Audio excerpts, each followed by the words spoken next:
So, anyway, in the movie, they do like this unique fist bump, right? They fist bump and they're like, blah, blah, blah, blah. Have you seen it? Okay, you've seen it? Okay, do it to Siseko. Do it. Blah, blah, blah. Oh, what? No, it's like... Yeah, he doesn't know. You have to show him. Oh. For you who do know, blah, blah, blah, blah. Do it. Do it, do it. If you know it, do it. Have you seen the movie? The most important part isn't the fist bump. The most important part is the part after. Okay, everyone can fist bump. So, do it again. Let's get energy here. Fist bump, blah, blah, blah, blah. Excellent. Anyway, that's a great movie if you haven't seen it, okay? Really cool. But anyway, my message has nothing to do with that. So, I just thought I'd just let you know. So this is a cool week for us as South Africans. Obviously, world champions, third time in our history, yeah. Blah, blah, blah, blah. So it's a good week, right? And we won our third Rugby World Cup. This time was special. It felt like 1995 for you who are old enough to have experienced all three. 1995 was really awesome. It felt like this one. 2007 was cool, but it didn't feel like this one. You know, this one felt like we needed it so much, right? United a nation, even if it's just temporary. United a nation. It brought us much needed good news, right? The year that we've had, or even personally, the stuff we've gone through this year, just good news. And it gave us something to celebrate as South Africans. You know, it transcends our difficulties. And it's wonderful. I saw a lot of you guys on Facebook, whatever, celebrating. Excellent. Good job. Any New Zealand fans here? Don't be shy. Put your hand up. We'll give you a South African welcome.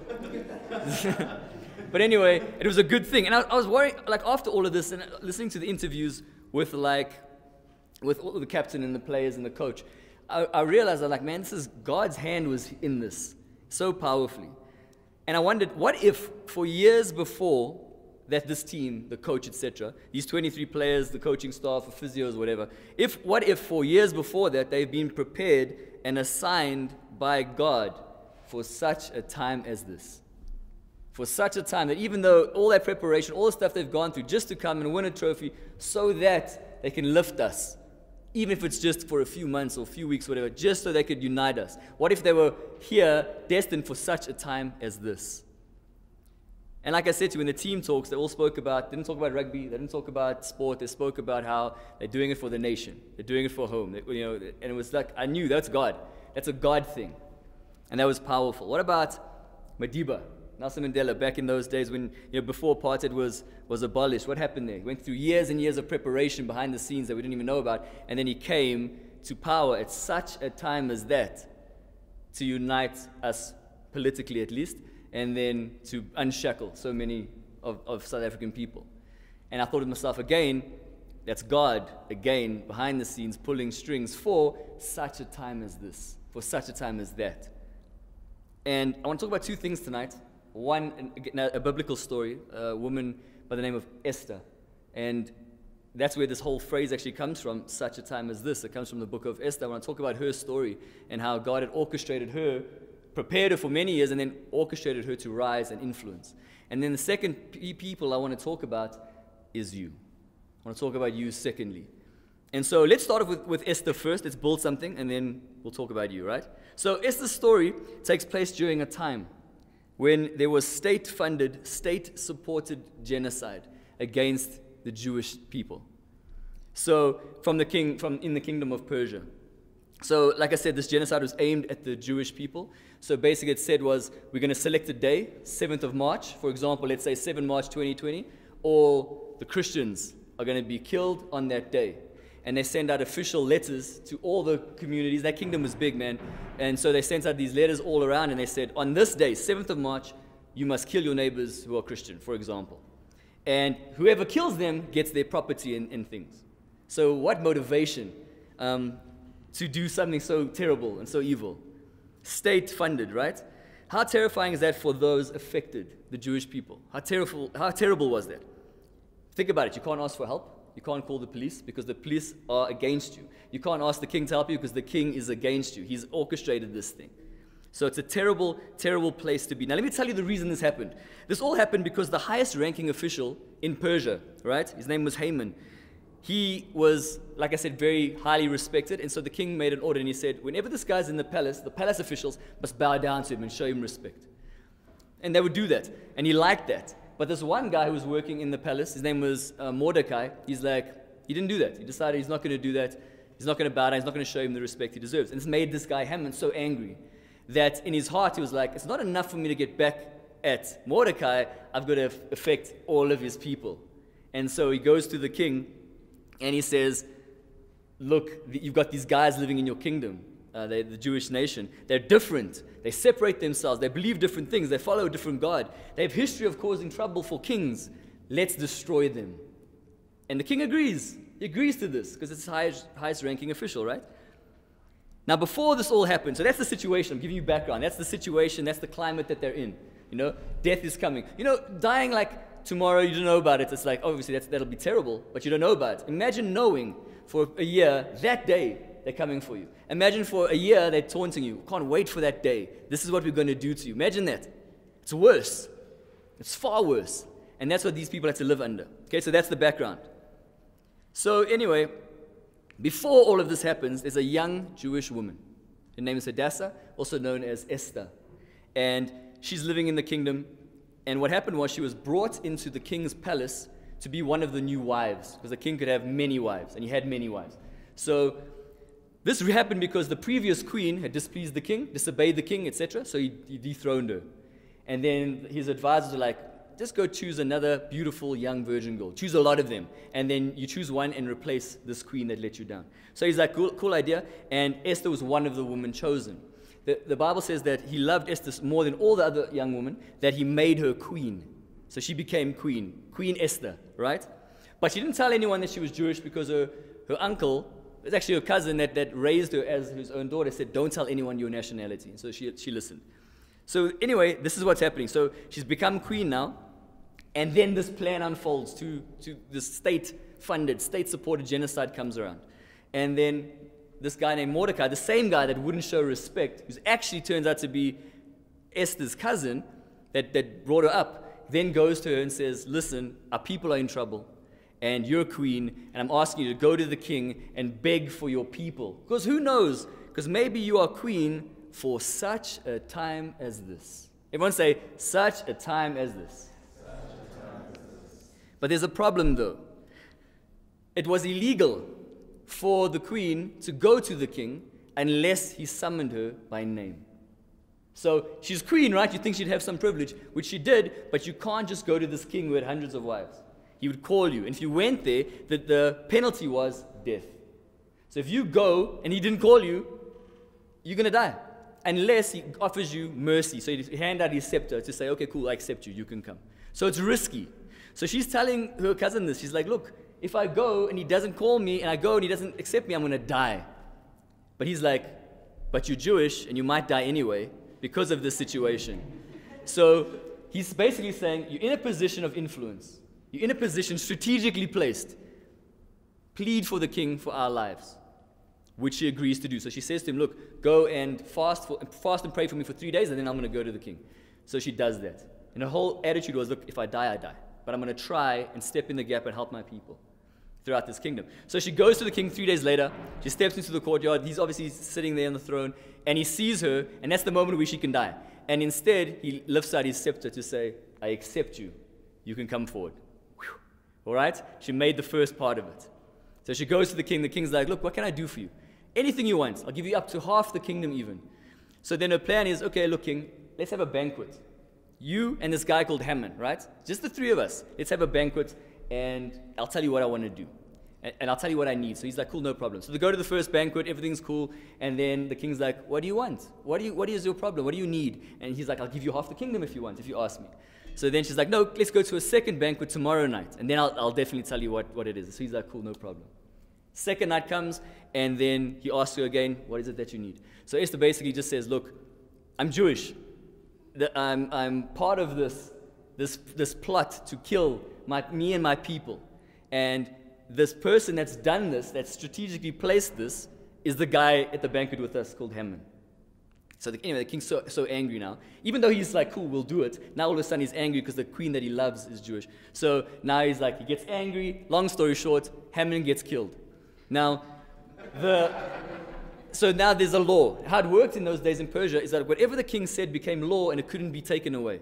So he said, on this day, 7th of March, we're going to slaughter these people. He couldn't take that away because it's law in Persian times. So instead he says, okay, I'm going to put another law in place, which is that the Jewish people can defend themselves if anyone attacks them. So that's the law. I'm sure they would have done that anyway, right? But now the army is not involved. The police is not involved anymore. So it's just your neighbors now that have been threatening you. So what he does then is they say they're allowed to defend themselves. They can gather in groups even and kill their enemies.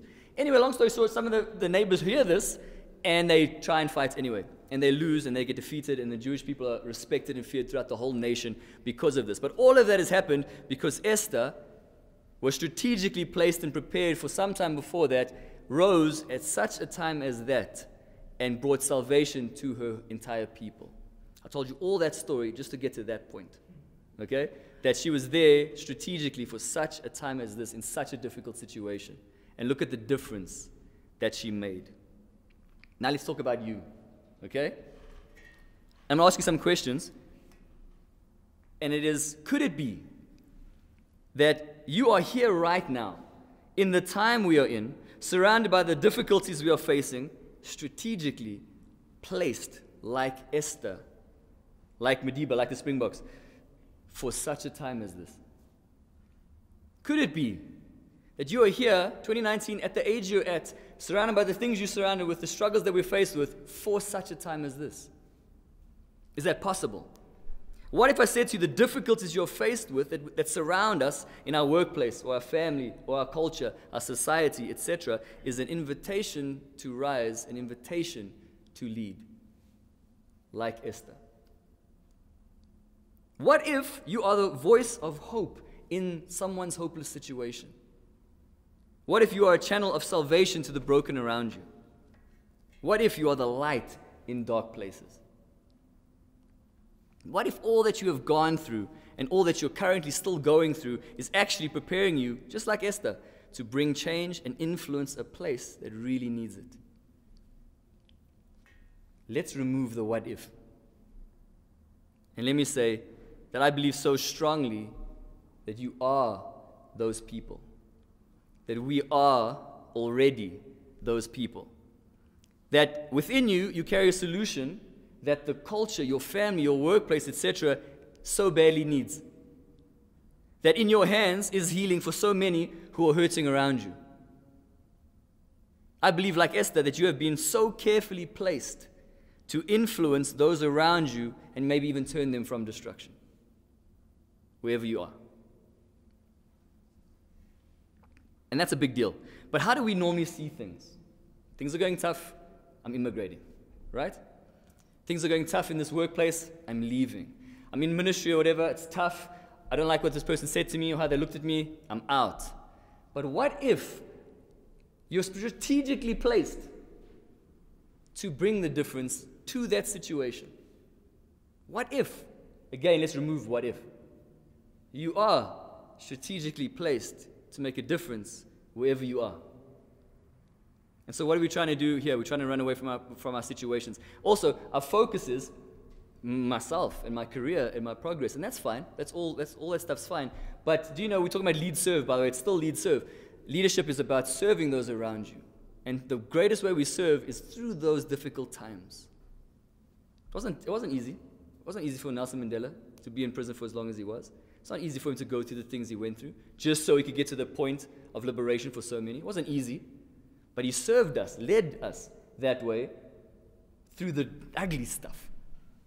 Stuff that was ugly. It's easy to lead you when things are happy. It's easy to lead other people when things are good, when profit margins are soaring. It's a lot harder when things are falling apart. But that is when we're supposed to lead, then in the darkness. But could it be, let me remove could it be, you are strategically placed and have gone through things so that you can make a difference when trouble comes. And some of you are like excited, yes, that sounds good. Some of you are like, I don't want it. It's too difficult. It's okay. Wherever you are, it's okay. But that's generally the thing I hear.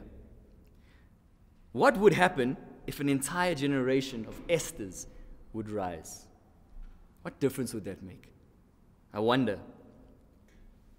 We are that generation. I believe with all my heart that we are that generation. But we need to start seeing ourselves as people who have an assignment, people who are equipped to deal with these things when they rise. Now, I'm not saying that we don't have genocide level problems, okay? We don't have that. But what I'm saying is just maybe God's going to start you off small in your workspace, in your family. There's some broken dynamics and stuff. We all have that. Maybe you are specifically, strategically there to bring change. And God is training you to rise and become more than you currently are. And where you are now is not a problem, but God wants to take us somewhere else. Like Esther, people's lives are at stake around us. Let me bring it down, because maybe that sounds too deep. Like Esther, people's hope is at stake. People's faith is at stake. People's salvation is at stake. And so, are we those people who are going to acknowledge that and say, you know what, I'm here in this place, and these problems around me all of a sudden, could it be that God knows that I have something that He's placed in me for that, to raise that, to help that? Maybe I'm the only source of light there. Maybe I'm the only channel of salvation there. Maybe I'm the only balm of healing there in that whole place, wherever you are. And so today I just want to speak about the fact that we are here for such a time as this, in this place, in the space that we're in right now. As the collective, yes, but more than that, for such a time as this. And I think one of the things that I find interesting when I speak to believers in general is like they believe in this randomness of life. And I want to challenge that, because God is meticulous and strategic and all those things. And of course, there's spontaneity to life, but I think that God's taken you into account completely. Even our sins, even our failures, and He's like, cool, I'm still going to do stuff with you. I'm going to put you here, and you have everything that I need to get into this place. And it can be in a small scale, but it can be bigger one day. We don't know how big it'll get you. We don't know what God has in store for us here. But you are those people